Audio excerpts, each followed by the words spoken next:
Welcome to selfdiscoverymedia.com, where we discover the communities that are making a difference in the lives of others.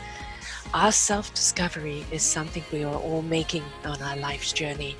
Here you will find the people that will be your guidance, that will be your inspiration, that will be there for you in support on your journey of life.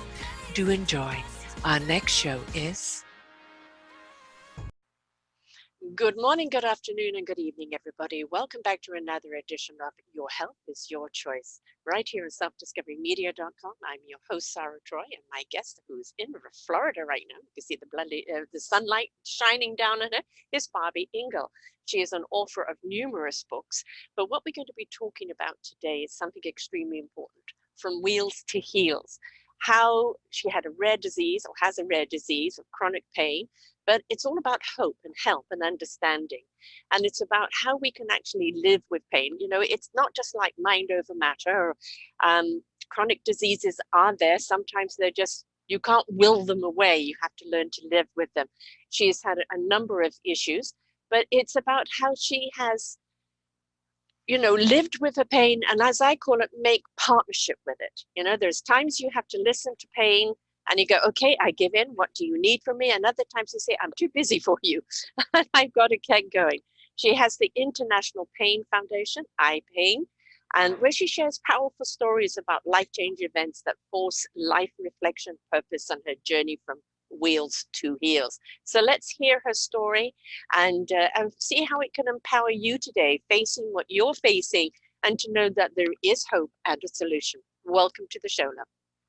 Thank you so much, Sarah. I'm excited to be here and share with your audience, and hopefully parts of my story will connect with other people and they will find hope and help through hearing my story. So really excited to be here.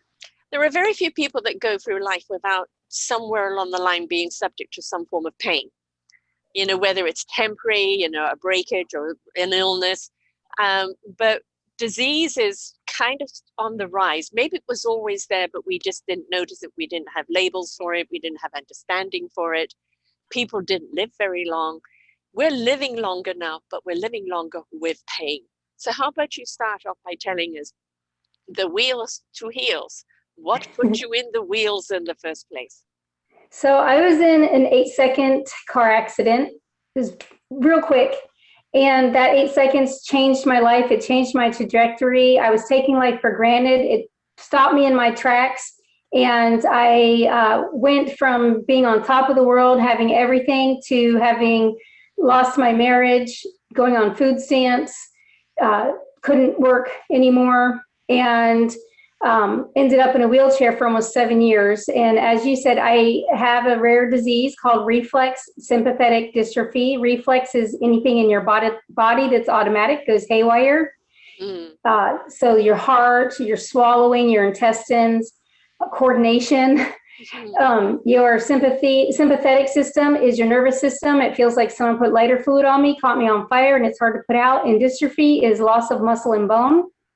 And it took 3 years to get a proper diagnosis, and it took another 4 years to get the proper treatment. So in that time, I was wheelchair and bedbound, and really wasn't living much of life at all. And that's actually what happens with most of the rare diseases. There's over 7,000 rare diseases, and about 5% have a treatment option. Yeah. So this is the type of thing that happens. And as you said, it's affecting you or someone you know, or it will. Yeah.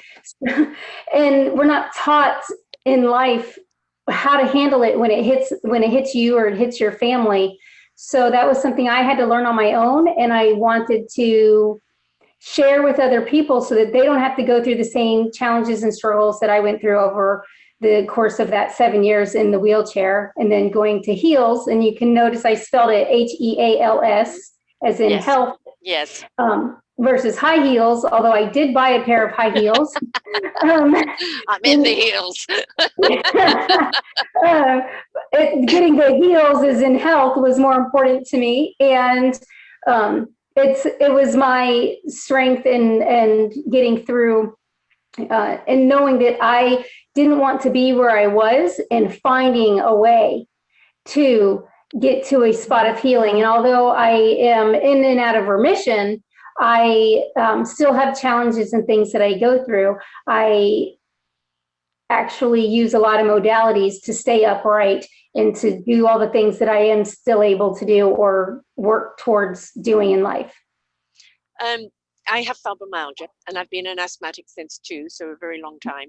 The fibromyalgia took a long time before they kind of diagnosed it. And when they did, because it's been 23, 24 years now, it was like, oh, it's a psychosomatic illness. So, we don't know what it is, but we'll put you on this drug, and I didn't go that way, much to my doctor's horror. And it was like, I need to understand it. And eventually I found a specialist that not only did, because he studied his wife of 20 years with it, but he became the specialist of it, Dr. Osner, which I do have a show up with him here, and to understand what it is. The trouble is, when you look okay, right? There isn't a limb missing, there isn't a big scar, you're not bald from cancer. When you look okay, people just don't understand, but you look okay. There can't be anything wrong with you. You look so good. You look so young. What is happening? Yeah. Why would I'd like to stay home all day and do nothing. Like, that's not what happens. Right. Right. And the mind over matter. Just you can will it away. The thing is our will and our mind and our spirits are incredibly strong. They can get through anything, but our bodies are vulnerable. And sometimes in the mechanism of making this body, there are things that go wrong that manifest later, or through the trauma of a car accident, that come to the forefront. We can't just will it away, and we can't just ignore it and going, la, la, la, I don't have it. It is that partnership that you have to learn to have with it, isn't it? Absolutely. And so I like to look at it like this. I get 12 energy pennies a day. And most people, if you're healthy, you don't have to think about how many pennies you have in the bank of energy. You have an unlimited amount, and they're always being refreshed. Yes. And when you have a chronic illness, you get 12 a day, and you have to decide how you're going to spend those pennies. Yes. And if you overspend today, it's taking away from tomorrow's pennies. So you might have to stay in bed all day tomorrow, or for a couple of days to build that energy back up so that you can accomplish the things you want to accomplish. But for me, it didn't mean just laying in bed. I wanted to keep living. So I came up with this 12 pennies. And it also not only helped me, but it helped my family and my friends understand what I was going through, and that, okay, this is going to cost me energy. Yes. So I can do this, but I might not be able to do the next thing that you want me to do so easily. And it helped them understand that I only have so many energy pennies to go around. And that really helped get into the mindset of what's important in life. Yeah. Cut out the fluff, cut out the negativity, the stress, and work to be positive and to use my energy pennies wisely. And then now it's like a game. How do we save pennies? How can we get Barby to do more? Right. And it's not storing up the pennies that you can do 24 pennies in one day. No, it's that. Nope. That is the energy limit. One of the things that people don't understand with any form of disease, your battery is not working like it does with everybody else's. A good night's sleep will do it for you. No, you could have a good night's sleep. Hallelujah, if you do. If you do. Right? If you do. Like, I got a good night's sleep last night. Hallelujah, but my energy level is still low. Yes. And this reason because our battery never recharges fully. And so again, as you said, you have X amount of energy. Yeah, but Mom, you just sit at the computer all day. You should go for that 10-mile walk. You should do this and do that to rejuvenate your energy. And it's like, I live in this body. I know how much energy I can spend. And if I am going to go out and do this and that, I know it's going to cost me. And it's like, can I pay the fine? Right? Yeah. That's exactly how it goes. And when you can set that expectation with other people, they get it a lot easier. Now, sometimes it's hard to set the expectation after you've gotten started. Yeah. So for me, I didn't have an answer for 3 years, and it took 43 doctors. I knew I wouldn't give up the life that I had. I knew that something was wrong and that there was a way to get help. I didn't know what that was. Right. I had to research and find it and become my own best advocate. Or I like to say I'm the chief of staff of my medical team. Love it. And normally there's some doctor and they come in, and that's how I treated my first 3 years until I got the proper diagnosis. I went in and said, help me, save me, fix me. But I didn't have the words to get that help in that fixing. And once I took responsibility and learned that it was something that I had to do and put in action, God doesn't drive a parked car. Mm-hmm. You have to get in the car and drive it, and he can help guide you, but he's not going to do it for you. Same thing. The doctor is not going to do it for you. You have to do it for yourself and take the responsibility to get the care that you need, and keep searching, keep looking for answers. And then the other thing that you said, like, hey, this is where my boundary is. Yeah. Every once in a while, I'll push myself to see, am I stronger? Do I have some extra pennies? Do I have more than 12 now? And I have to reassess my life and see where those boundaries are, so that I'm not stuck. And this is the only things I can do. Okay, well, let's switch it up. Let's find some change and see what else I can do. And that's the way that I'm able to accomplish more in life. Yeah. I mean, this show is called Your Health is Your Choice. Absolutely. Now, you didn't have a choice to get the disease. That came about some other way. You know, my fibromyalgia was brought about a lot through trauma, and the damage is done.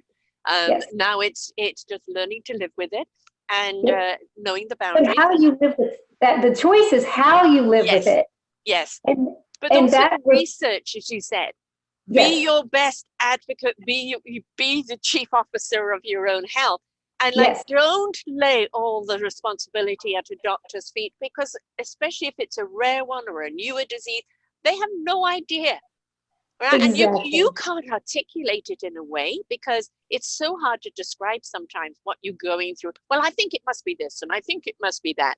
And it's like, this is the time with the gift of the internet that we can really go out there and kind of research. Has everybody else got those kind of symptoms? What have you done about it? Has anybody diagnosed you? And it's take your health into your own hands. Absolutely. And that is when I got the help that I needed. Mm-hmm. When I took it into my own hands and said, what are the priorities? What am I doing at the doctor's office? A lot of times you get 15 minutes or less with your doctor. That's not enough time when you have a chronic or rare disease. Yes. So I came up with a 1-pager, and I go in with my questions. Throughout the month, I'll put my questions in Word document, and then I print it off, take it to the doctor with me, and it helps me keep on track during the appointment to get the questions answered, to say, hey, I read this research study, let's talk about it. And it can help guide the conversation, and I get more out of my doctor visits because I took control and I took care throughout the month. It's kind of like doing your homework when you're in school. It's doing the in-between, so that when you go to have that exam, in this case, a health exam, you are prepared and ready for it, and you get the most out of it. And when I went in and I finally had the adjectives, in the beginning, I would just go in and say, I'm in pain, and I would be crying and just saying, fix me, fix me, fix me. And when I went in and said, okay, I have burning pain, sometimes it's electric, it's shooting, stabbing, in this area, it's this, in that area, it's that, instead of saying, my whole body hurts, help me. That is when they could start giving me options and choices as to what was available for what was going on with me and how to help it and fix it. And another point I'd add to that is that, sometimes you go into doctors and they allow you 2 questions. That's it. Right? So what you can do is email them ahead of time all your concerns. Let them read it at their own leisure. Then they can, okay, all right, we can address this when she comes in, instead of the wasting of the time, right? Or it's because it's got more and more. I mean, I'm living in Victoria, BC, and we have an 800 people waiting list for doctors. And so I don't even have a doctor here right now. Oh my goodness. Yeah. See, with me, I created a team of doctors, and my primary care doctor is my co-chief. He's right there with me, but we make decisions together. But if any of if he can't see me or any of the other doctors can't see me, I have a whole team and they all are up to date on what medications I'm taking and what I'm doing and what physical therapy and cognitive therapy and all of the things that I'm doing and trying and working through. They all are aware of what's going on. Everybody on my team is aware. And it really has made a difference. And telemedicine, since COVID, here in the United States, we've been able to get telemedicine where we can text our doctors and I've been able to like send them a picture of my throat and say, you know, it's swollen or there's this gland happening, something's going on. And he's able to say, oh, it's not COVID, it's this or that or whatever the situation is and help me. Or he can say, okay, I can't see you, but I'm going to send you to this other doctor that can get you in tomorrow.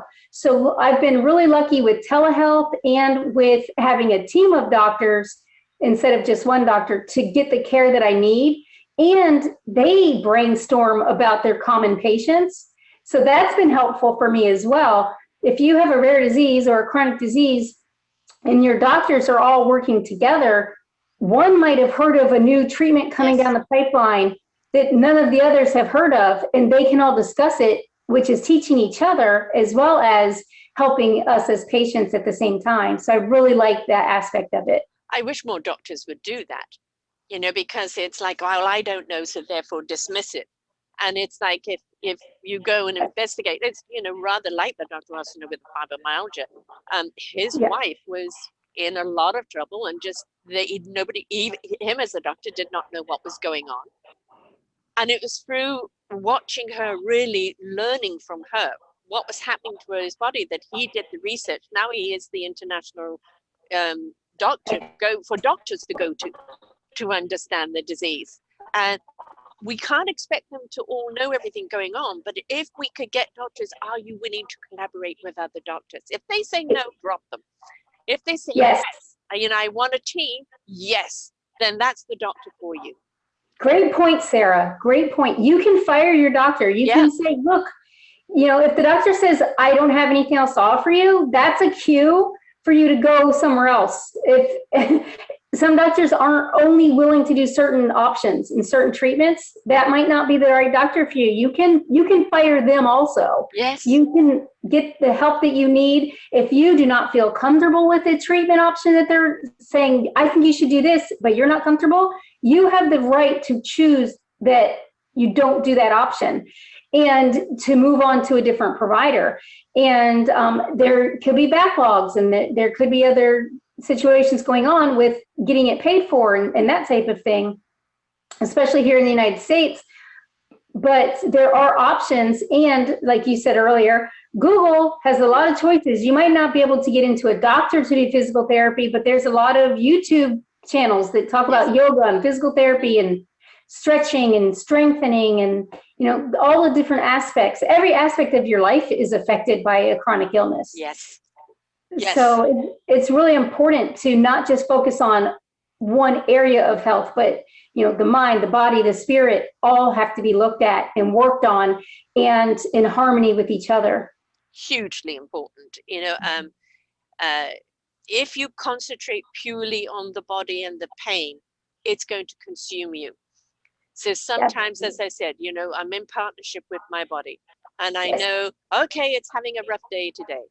All right, so it needs a little more nurturing. I've got to give it a bit more time. And other times it's like, I'm sorry, buddy, I'm booked. You've got to work with me. All right. And it is knowing the mental aspect, the spiritual aspect of what you need that's going to nurture you and allow your body to go into its space to do what it needs to do to rejuvenate. I have a mutual friend who most certainly is the hypochondriac. She can't have a discussion with you without going on the latest thing wrong with her. Okay. So her life is entirely around illness, and she spends her time on the internet diagnosing herself. And she has been consumed by it that she has nothing else left in her life. Now, where is the quality of life there? Where is the purpose of life there? It is very easy to get consumed by it, but you've got to remember there are other aspects of your life that need to be interacted with, that need to be fed as well. Absolutely. And if you get stuck in one area, it's okay for a short time, but remember that you only die once. You're supposed to live every day. Yes. People get the memo, guys. Right? Yes. Some people say, oh, you only live once. No, we get the chance every day you wake up is a chance to live life to the fullest. So the gift of life. Yes, keep living, because you're only going to die once. Or maybe not. I Or mean, there are we don't know, people that do die and come back, and you only live twice. Who knows? Another James Bond movie, but this life, you only live this life once. Yeah. So whatever obstacles you faced along the line, where you feel, I do my own shows every week, Sarah's View of Life, and I did one the other day about birth. Because I just become a grandma and I was obsessed with birth. Congratulations. Thank you. But it's also about our own rebirth. And that, sometimes something comes to an end, like your life did, as you knew it. Mm-hmm. It kind of literally flattened you. I call that the cosmic 2x4. I'm putting you where you need to be. Everything you've got to go through is because it has a purpose behind it to serve others. Even at the time you're lying there going, why?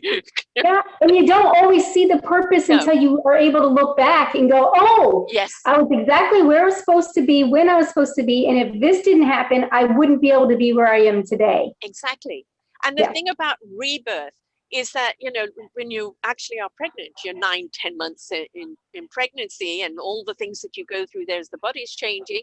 And then you've got the labor. My poor daughter went through 48 hours of it. So, but at the end of that, you have this new birth. Yeah. You have this new life. And when you do give birth to a child and you look at that child, everything else is worth it. You've forgotten the pain, right? If that child is worth it. How about that rebirth of yourself, and looking at yourself and going, it doesn't matter the pain or the difficulty of the pregnancy. Look who I am today, stronger, more purposeful, more meaningful, more in tune with my life than I've ever been, because I was willing to go through it. Absolutely. And that's when I got sick, I said earlier, I was taking life for granted. Yeah. I wasn't paying attention. I was on top of the world and I was just living there. But I wasn't fully living. Yeah. I was just in this moment. Nice little bubble. Yep, nice little bubble, and everything was content and happy. And all of a sudden the bubble burst and I was not prepared. Right. And really, I was preparing my whole life for the life I have now. I just didn't know it. Yeah. When I was 4 years old, I told my dad, I'm going to be a cheerleader the rest of my life. And he at first would say, okay. Yeah. And then as I keep repeating this, he's like, nope, one day you're not going to be able to do the flips and perform and be out in front of all the people. And you're just not going to be able to do that. You have to have something else in your life. And I was like, nope, this is my purpose from God. He told me I'm going to be a cheerleader. Mm-hmm. And what I didn't know, but the accident brought me, was I am still a cheerleader. But instead of being a physical cheerleader, now I'm a mental cheerleader. But God had a purpose for me. I didn't know it. I didn't understand why I was going through all the pain and all the other symptoms I was going through, and passing out and losing my abilities to drive and being bedbound and wheelchair bound. I didn't know what the purpose was supposed to be. And then all of a sudden it hit, and it was like, oh, wait, I can inspire people. I can give hope. I can share my stories so that other people don't have the same challenges as me, or that they get through them faster than me. And that is my purpose. And that's still all the things that I learned in cheerleading, responsibility and time management, it all carries over. Yeah. I'm personality, I'm an advocate. So, I'm an advocate for the cheerleaders, for the people that are willing to share their story, because the impact that you have, right, is relatability, whether it's your disease, my disease, or somebody else is going through something. Even with the COVID right now, people that have had it and recovering from it, maybe not, or somebody they know that has it. It's a stop, pause, reflect. And okay, I'm now more empowered to know what to do. Yes. The biggest thing about a diagnosis is the crippling effect. And there are so many people die from the diagnosis because they become Yep. crippled from it, rather than, okay, this is a shock, I need to digest this.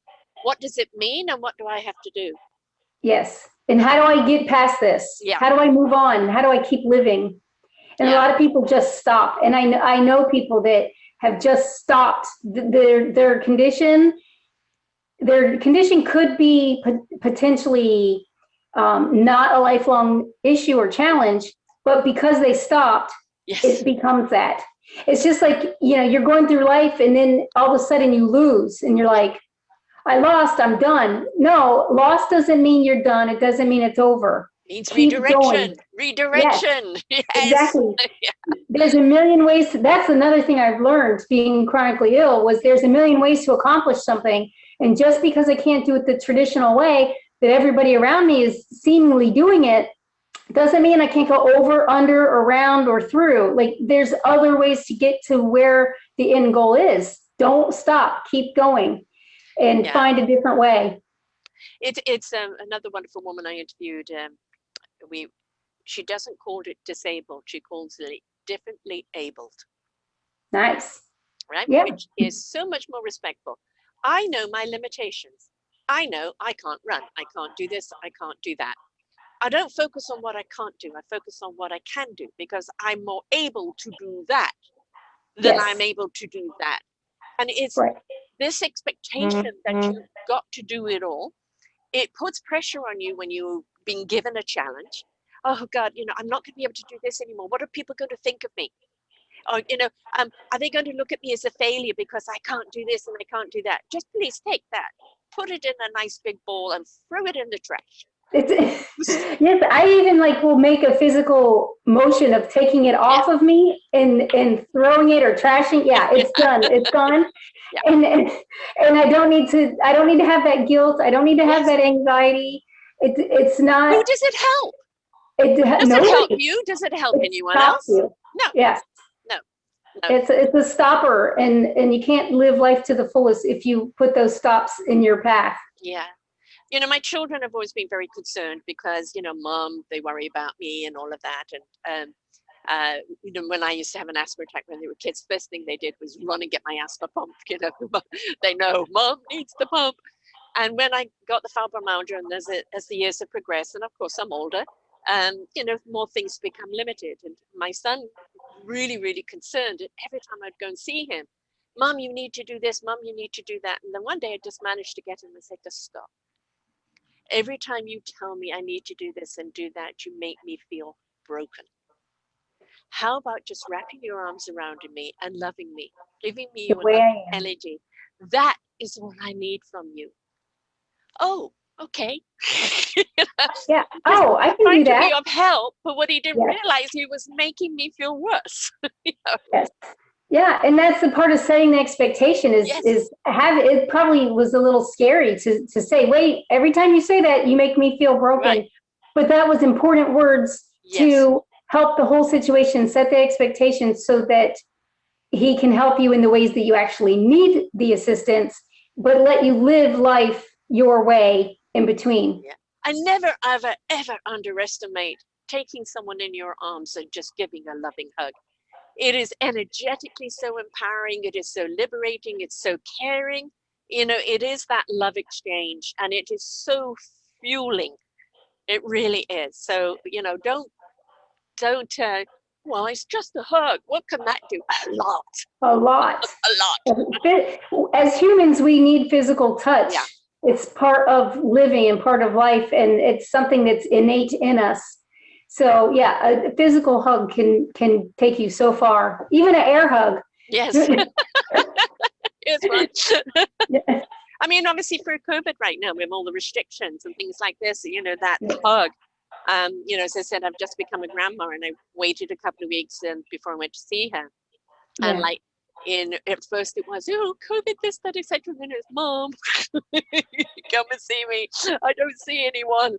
And, that first holding of that baby, and I described in my show how different it is when you first hold your own, that there's a chemical reaction that, you've gone through the birth, and it is a totally different thing. When you hold your grandchild, there's a sense of peace and wonderment about it that is very different So now, it's Mom, can you come and, you know, Yeah. and see me? And it's wonderful just a hold that child. But it was also wonderful to put my arms around her and hug her because of all that she's just gone through. And yes, those hugs are necessary. And we've got to be mindful with COVID. We've got to be mindful with even with somebody with a bad cold when you're around someone vulnerable. But if you're living in the fear all the time, right? Not practicing the common sense, but I'm afraid. Oh, they sneezed. I can't be anywhere near them. I gotta lock myself away in a cupboard. You have now just weakened your entire immune system and made everything that you're going through worse. Absolutely. And there's a whole new term that came out of it, coronaphobia. Right. It's like, I have a weak immune system, but I'm not just worried about getting corona. I worry about anything else I could get, which makes me less worried about any one thing. Right. So you practice a common sense thing. You know where you're susceptible and where you're not. And it's not a fear-driven thing. It's a common sense thing. I'm Correct. vulnerable here. I'm vulnerable there. So I'm not going to put myself in that position. Right. But it doesn't mean I stop living. I still have to keep going out and doing things. But I wash my hands more. Yes. And when I come in from going out, I'll change my clothes and usually something more comfortable, but also to take off any germs or anything that were lingering. Take them off, put on new clothes, and there you go. Yeah, exactly. I mean, I think one of the things that people don't understand, and we have an awful lot of dis-ease in the world. And, anxiety is one of the biggest diseases because it brings on everything else. If there is a malfunction in your body and you haven't noticed it yet, when you get into the dis-ease or the trauma, through accidents or through anxiety, it's going to ignite that disease within you. So it is very hard to keep calm, but it's not helping it by being anxious. It doesn't. You actually release chemicals in your body that your body reacts to, which causes neuroinflammation that can cause whatever condition to be exacerbated. Yes. Yeah. I notice myself if I'm over anxious, all my triggers go right up. Everything in my body is suddenly escalated. And it's like, okay, come on, cut that out. It's take the deep breaths, which you've got to do, right? You have to do. Yeah. And it's all right, I just need to remove myself from this situation or do something that centers me again. And I'll ask myself, what's the worst thing that could happen? Yeah. And is that okay? Yeah. What's the worst thing? They could say no. Yeah. They could say yes. It doesn't really, if they say no, what are you going to do? Well, if they say no, then I'll find another way. Right. I think, remove the four-letter word fear. Absolutely. Yes, you are differently abled. Yes, you are more vulnerable. Yes, you're more challenged with life. And so you know how to navigate your life. But once you interject fear into it, you have lost control. Yes. Yeah, absolutely. And if you are afraid, do more research. Yes. Look into it. What is it that you're afraid of? What is the possibilities and how would you handle that possibility if it was to occur? You can talk your way through it and know that you'll be okay. Going back to friends, as you said, you lost your husband, which I don't know if it was about to do with the with getting ill or the car accident, whatever the situation is. But when people do become differently abled, when they become health challenged, a lot of people do go by the wayside. And the thing is please don't take that on. It is their choice. They can cope with your illness. That's on them. It's not on you. Throw away the guilt. Yes. And that's what I had to learn how to do. And actually, God had a better plan for me, and he brought me my match in life and my soulmate. And I actually have a great marriage now and have rebuilt my life and have come back from all the things that I lost. And really, they're not losses. Really, they are things that I accomplished in life. And no one can ever take those accomplishments away. I did those. And they are still there and they still stand on their own merit. but I get to have all these new experiences in life and have all this new challenge and living and doing and being that I was holding myself back from because I was content in my bubble and I had more life to live. And once I realized that, my world opened up and I was able to rebuild. And it's not the same life, but I still got to do all those things. Yes. And I get to do new things in the future. And I don't know what they will be, but I will find new things to do and things to accomplish and, keep living until I'm not here anymore, till I don't wake up in the morning. Exactly. I'm my kids say, Mom, you watch The Walking Dead, you watch these things, and why do you watch this? Got nothing to do with the zombies. It's to do with what we will do in order to survive. And you can take the weakest character, and anybody who's a Walking Dead fan, you can look at Carol, who was a, trodden down wife, to look at her now, the fierce warrior, yes. And it's like, we have no idea what we're capable of, how strong we are, how courageous we are, until we're faced with something that we've got to rise above. And that's the reason why I watch them, is because there is that strength and courage in every one of us. And you're a perfect example of that. So that becomes an inspiration and an invitation for someone else. Well, if she can face that, surely I can. Absolutely. Thank you so much. And I love The Walking Dead and Fear the Walking Dead. Yes. Beyond The Walking Dead. Beyond The Walking Dead. But yes, that's why you watch those shows, to see, hey, if they can do it, I can do it. If Barbie can do it, I can do it. And I'm telling you, if you are listening, watching this right now, you can do it. You just have to decide to do it and then take actionable steps to accomplish it. And it doesn't matter if it takes you a moment, a day, a year, 10 years, you can accomplish it. And don't put a time limit on it. Yes, exactly. Right? It's like literally, as you said, you wake up, thank you, another beautiful day of opportunity in front of me. Okay, you may wake up tired and a little sore. All right, okay, this is going to be the speed we're going at today. Right? But thank you, I woke up and I've got something, to look forward to do today. And that is what keeps you going. I've interviewed a lot of people with physical challenges, and people say, well, why did they do their shows if they've got over it? And I said, because they're no longer stuck in the emotion of it. They're showing the survival and the thrival because of it. Exactly. And you don't have to be stuck in that moment. You can push through, you can find another way. And like you said, like Carol, you can find a way to get through it. You are stronger than the boundaries that you put on yourself. Right. Or others put on you. Or others put on you that you accept. Because just because somebody puts something on you doesn't mean you have to accept it. Right, exactly. You lived in a limited bubble before because you thought you had everything and this is all I need. The bubble got burst and it was really a flatten. And, from those ashes, you must rise and then look at who you are now. You have the challenge. People say, but you're such a spiritual person, Sarah. Oh, this comes up in every video. Ocean and the seas, it's just blowing all the nonsense away. That's my favorite view. I love that view. Yes, exactly. Woo, washing it all away. But people think that because you're spiritual, that you shouldn't have anything physically wrong with you. And I remind people, as a spiritual being, I'm incredibly strong. As a human being, I'm vulnerable. I'm vulnerable because of the way I was made or the things that have happened to my body along the line.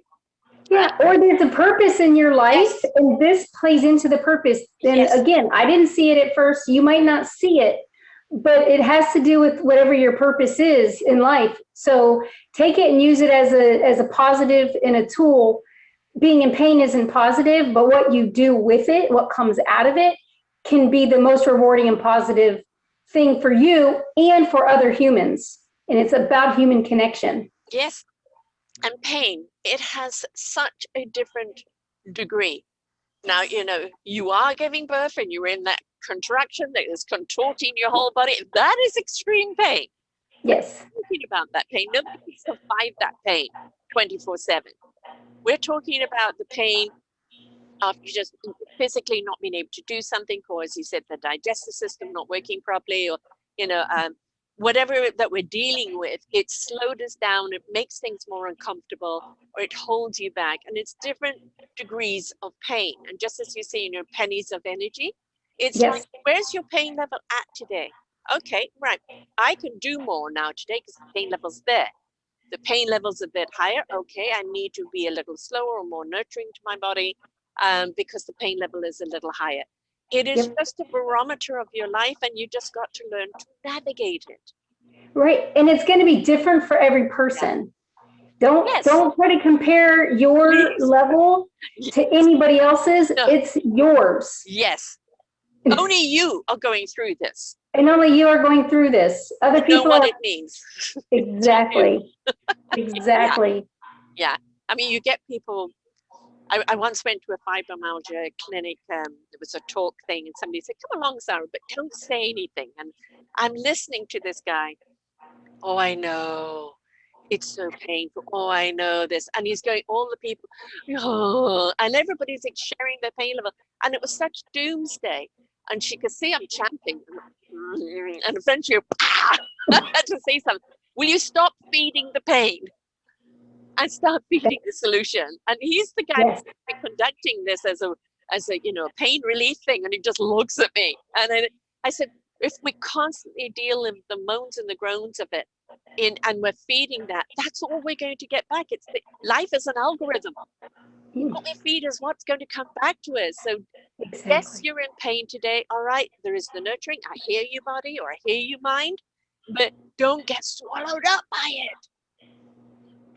And that's the problem that or challenge that a lot of people face is they get swallowed up by the pain, and they sit in that instead of saying there's so much more going on in life.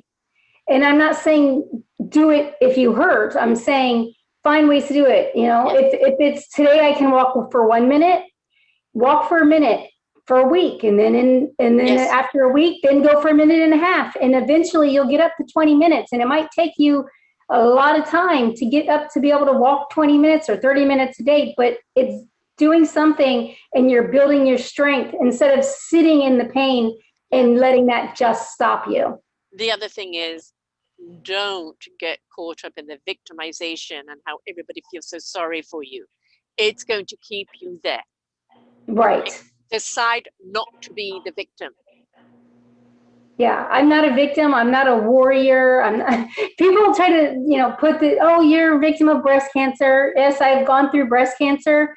I did what I needed to do. I got through it. I'm not a victim. I'm not a survivor. I'm not a warrior.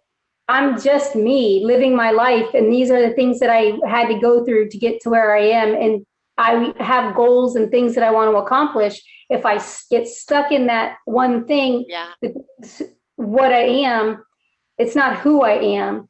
And I have to keep going. I have that drive to keep going. And I encourage other people to not get stopped by what's in front of them, but figure out a way to still accomplish the things that they want to accomplish. I mean, just going back to Carol of the Walking Dead, how many challenges have she had to face? Or they all had to face.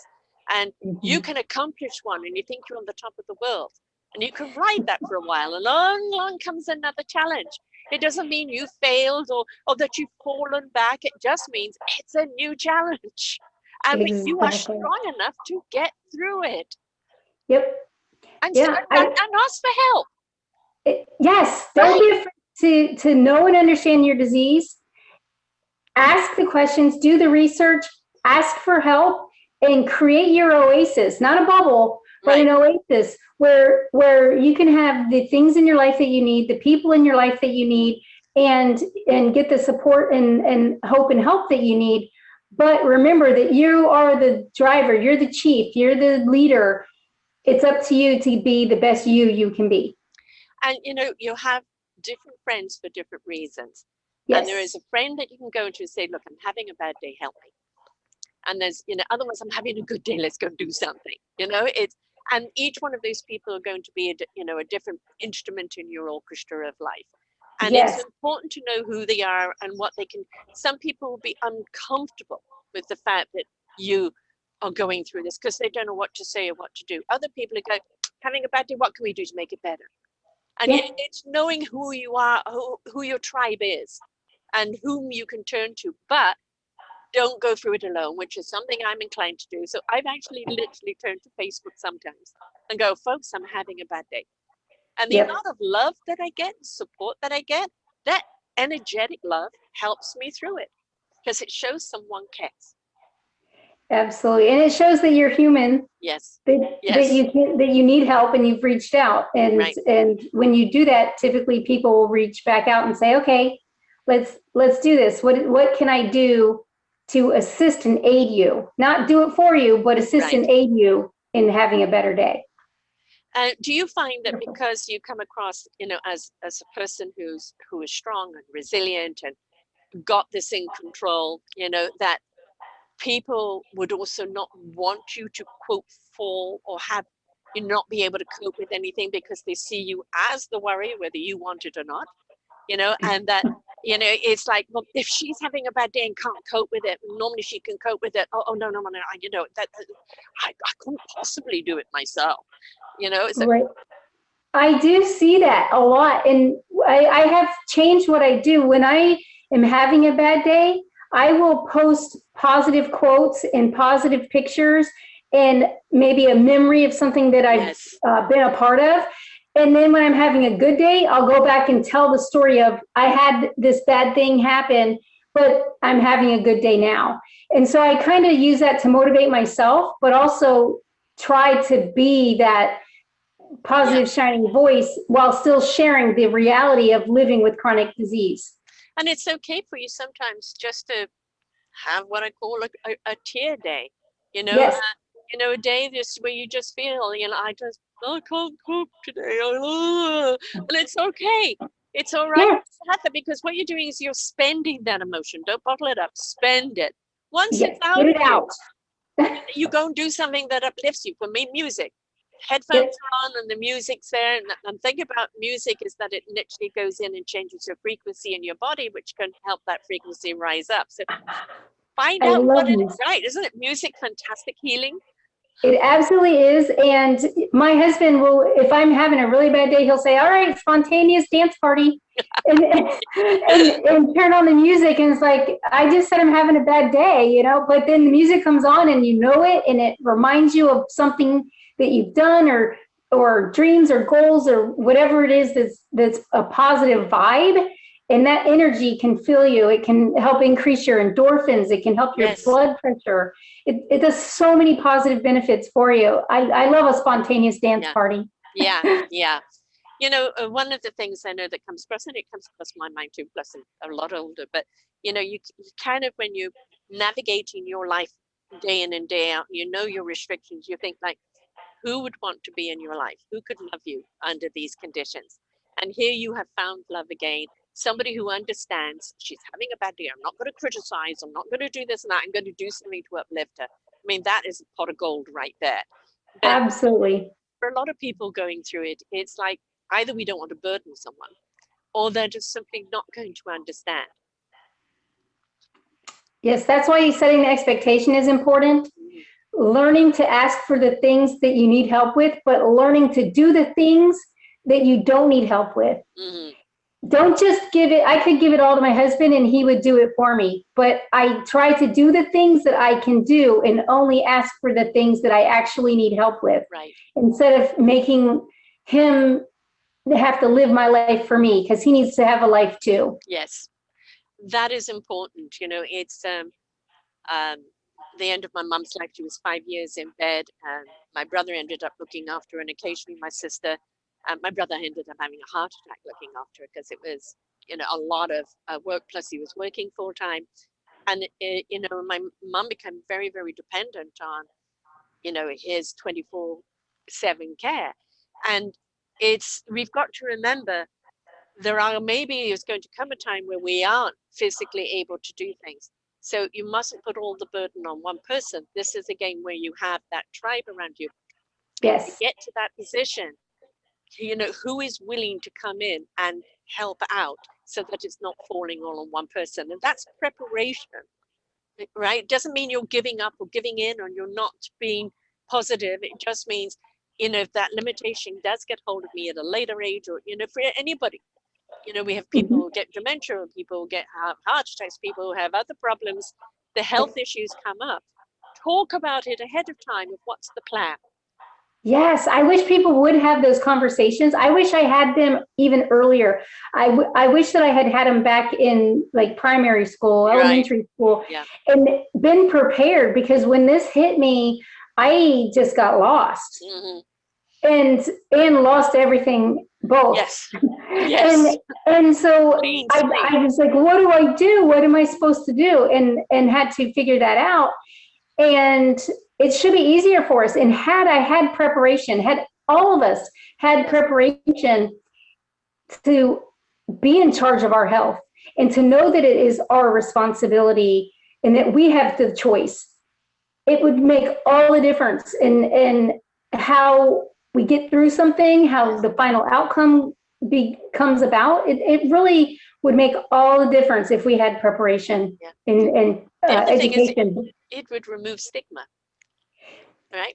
Right? It's a huge amount of stigma of being differently abled, of having a health challenge, either a sign of weakness, or people don't want to be around you. And it's like, oh, she's got this, and it's, and then you feel apologetic because you've got this. It's like, no, I'm an asthmatic with fibromyalgia, and I still function every day to the best of my ability. Pat myself back if you can't, right? Yes. And what stigma? Who has the right to put any stigma on you because you have this? So nobody, but people try. Yeah, you just they don't do. Have to, yeah, you just have to accept it. No.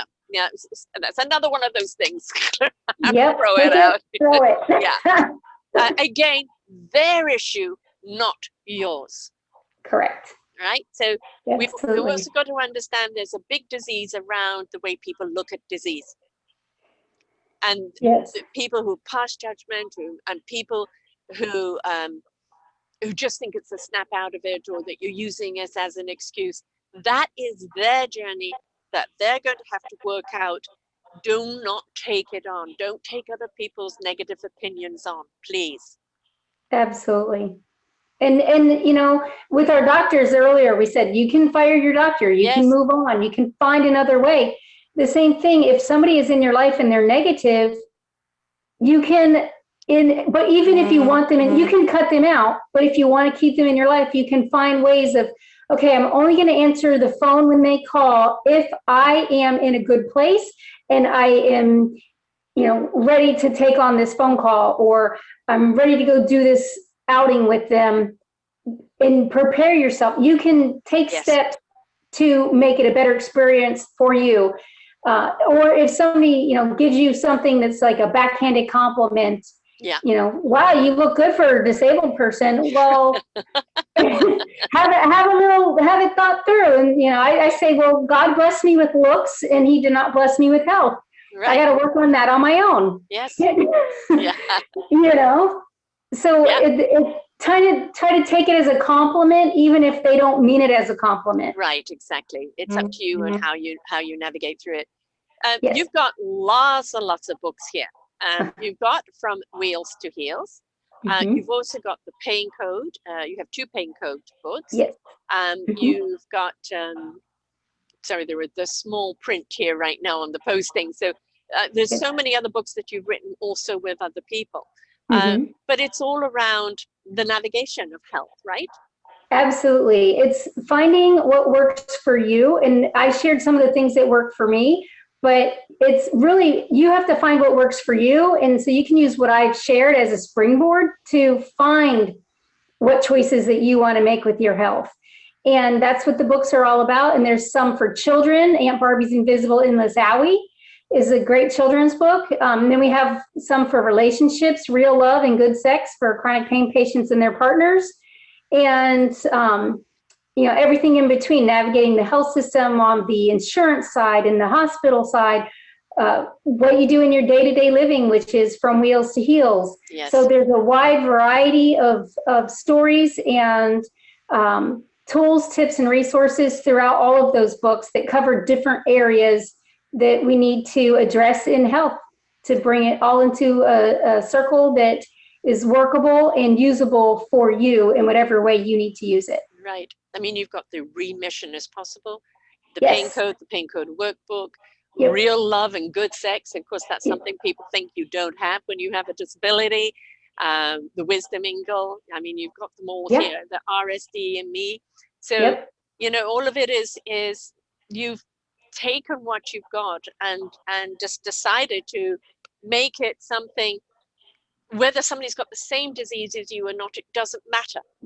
For some people, oh gosh, maybe I have that with those symptoms and I can go and ask my doctor about it because it's got a name, right? Or maybe it's not. That's empowering. But the whole thing is that you are not your disease. You are so much more of it. And who you are and what you do and why you do it is really where your abundance lies. And the fact that you do have the challenges just makes it even more achievable with anything that you do. Absolutely. And something to celebrate. Yeah. It's a lot of people don't celebrate the wins in their life, the big ones and the little ones. Those should be celebrated.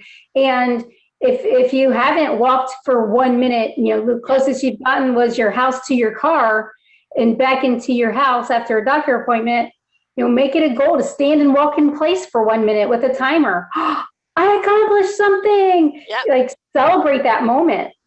Well, I mean, I carry a Fitbit my son gave me for my birthday a couple of years ago, and now I can monitor my sleep and my movement and everything else. And it's like, okay, need to do a little more steps if I can today. Or, the sleep pattern.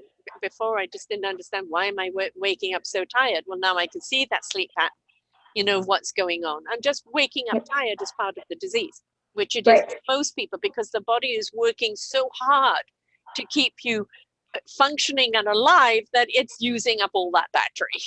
Absolutely. And even weather changes. My condition is affected by weather. So if I wake up and it's bad, I go and look at the barometer and see where it is and say, oh, that's why it'll pass. Yes, exactly. Okay, it's raining today. I don't even have to look out the window. My body's telling me, right? So that dampness that's in there. So and it's also put yourself in places around people, in clothes and everything else that makes you feel comfortable, right? It's like, you're not going to go and wear high heels if you're dealing with a physical body that's going to pay for it later. I learned that one the hard way. Exactly. Oh, I wear flip-flops. I'm known for wearing flip-flops. But I did go and buy a pair of heels so I can put them on for 5 minutes at a time and be like, oh, I'm fancy. And to have that moment. But then they come right off and I put my flip-flops on and that's me. I'm flip-flops. I mean, I used to wear high heels all the time and then I broke my ankle. And I go, why did I break my ankle? To get you out of the high heels because they were hurting your back and hurting everything else to do with your body. So there's always a reason. Now I'm in comfy shoes, and who cares if they're old lady shoes? I don't care. It's about comfort, right? Absolutely. Well, you can live more life in comfort. Exactly. I mean, don't try and live your old life. Yes. That's very important. You're not going to go back to who you were or how you used to be able to do things. To mourn that and go, oh, it is now is who are you today? What can you do today? It is your now that's important. Absolutely. Very important. Absolutely. So how do people get hold of you, and what else can you do other than the books that can really help them?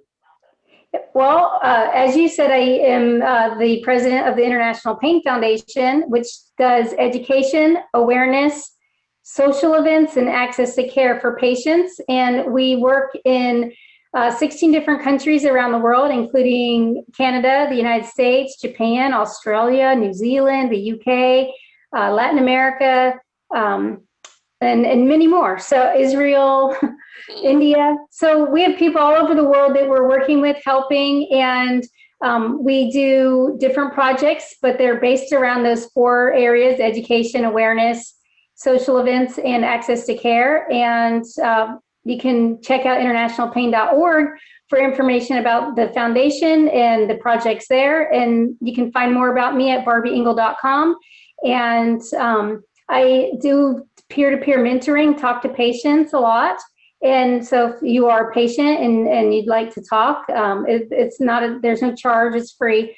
But you can reach out to me through my website or through the foundation. Or if you have a different condition than I do, we can set you up with a peer mentor that has that condition that's already been through a lot of the challenges, that we can have that person help you and mentor you so that you can get past that hump in the road or that bump in the road.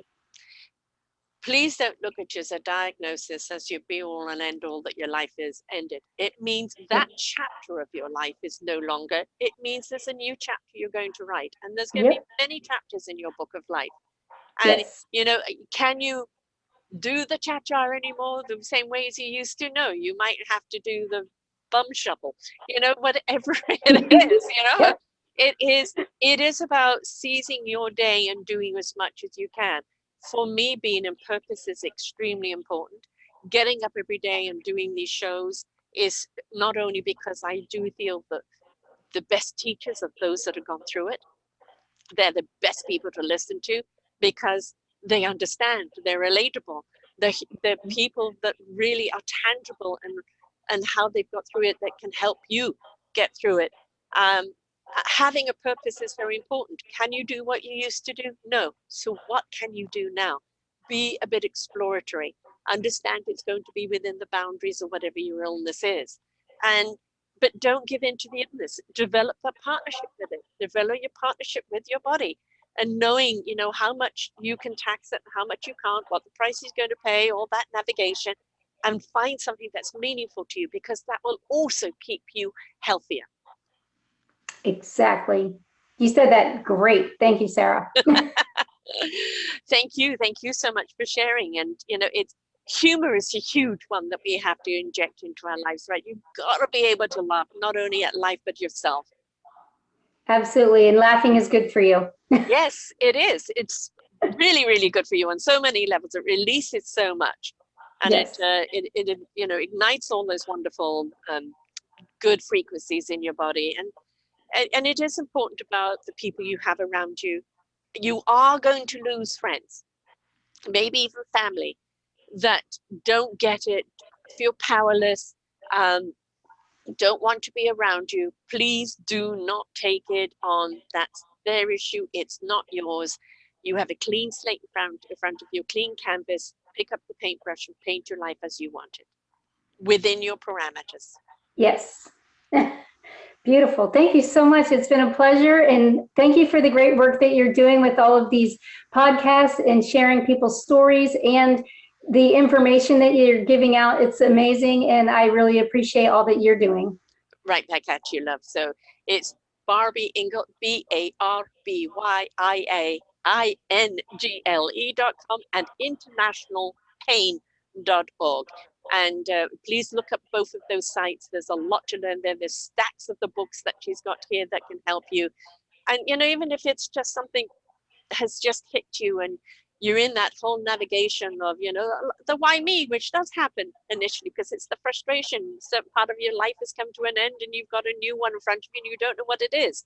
This is the time to immerse yourself into listening to people like yourself, reading the books, knowing you're not alone, knowing there are things that you can do, and how to navigate with your own life. It is not the end of times, it's the end of a chapter.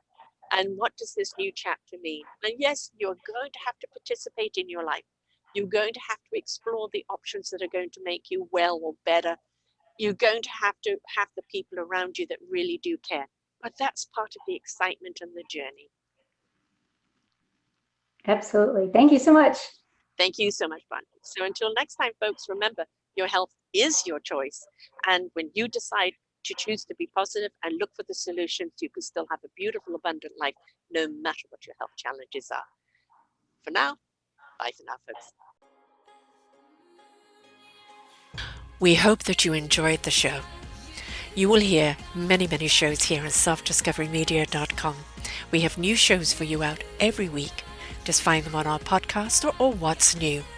If you feel that you have something to share that makes a difference in the lives of others, or you too feel that you could be a host, please contact me at info@selfdiscoverymedia.com and we will be glad to speak with you. Have a wonderful day.